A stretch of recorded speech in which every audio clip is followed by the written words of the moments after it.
Bem-vindo de volta. Hoje eu quero compartilhar um dos conceitos mais interessantes que eu uso no meu dia a dia, que vem da teoria integral. A teoria integral foi criada pelo Ken Wilber, que foi chamado por muitos aí de o Einstein da consciência. Ele é um norte-americano, ele está ativo ainda, então se você digitar aí Ken Wilber no teu buscador, você vai encontrar bastante coisa.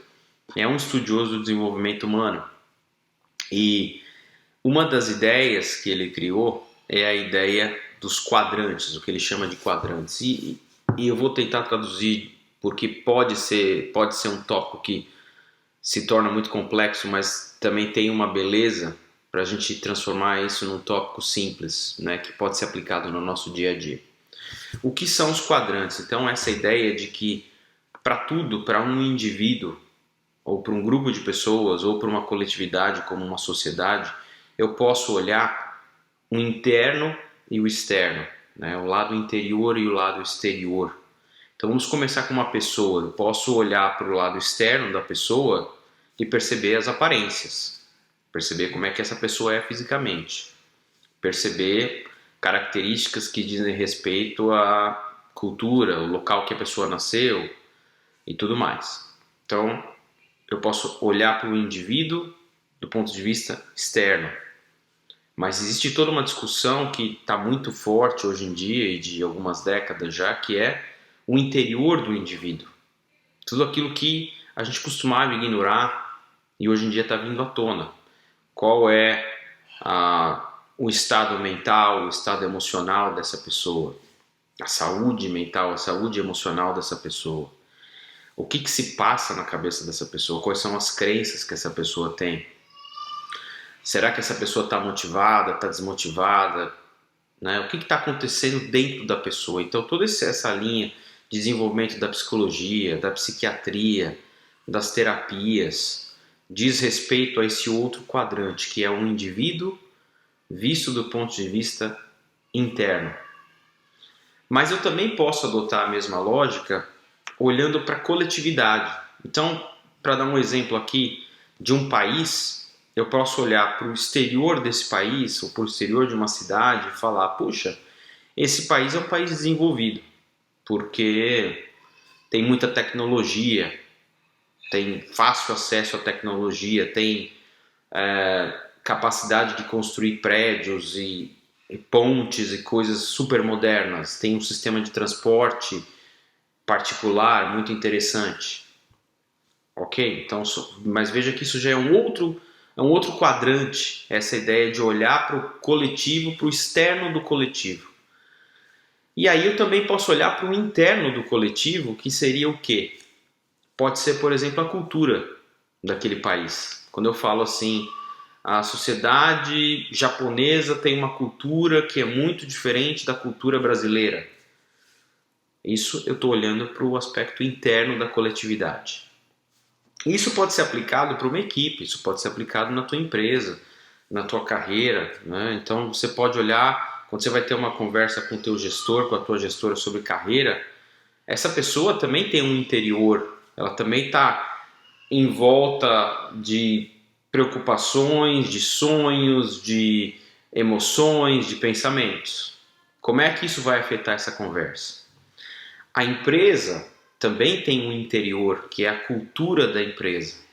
Como é que essa cultura se encaixa com o seu interior, com o seu jeito de olhar, com as suas emoções, com o seu jeito de se colocar, com a sua personalidade. Aí a gente está falando do seu interior e do interior desse coletivo que é a empresa, que é a organização. E a gente pode olhar então para todos esses aspectos. Eu acho um conceito muito interessante porque permite com que a gente expanda a nossa visão e a gente aprofunde a nossa visão. Então, ao invés de ficar só aquela coisa de olhar só o externo, historicamente a humanidade olhou só o externo, a gente só prestou atenção, né, no aspecto que é visível.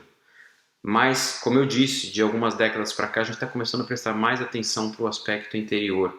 E isso tem aprofundado a qualidade dos relacionamentos, tem aprofundado o diagnóstico das coisas. Por exemplo, um tema super importante hoje em dia é o engajamento das pessoas em relação às empresas nas quais elas trabalham.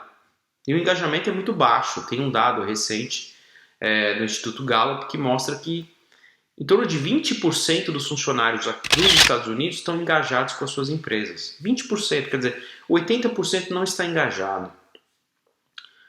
Então, veja a importância disso, porque não adianta você falar, eu contratei um funcionário que é jovem e que vai ter muita energia e que vai querer crescer e que tem uma determinada aparência.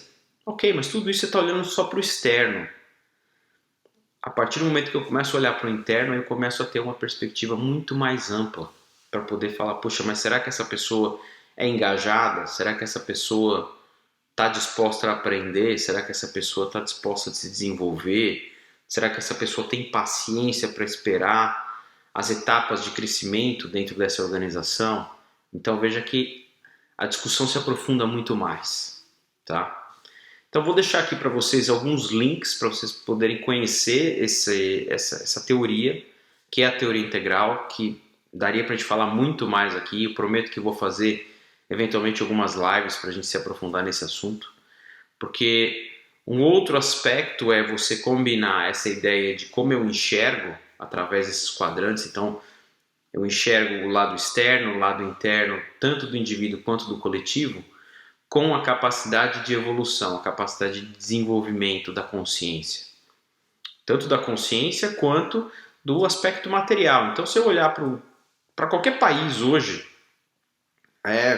fica difícil a gente refutar o argumento de que todos os países, apesar dos problemas que eles têm, a qualidade de vida hoje, a tecnologia, o acesso que a gente tem às coisas é muito melhor do que há 100 anos atrás, tá?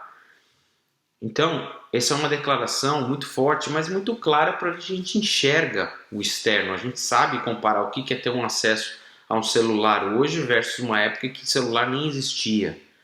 A gente sabe o que é ter o acesso a um meio de transporte versus uma época em que era a cavalo ou a pé.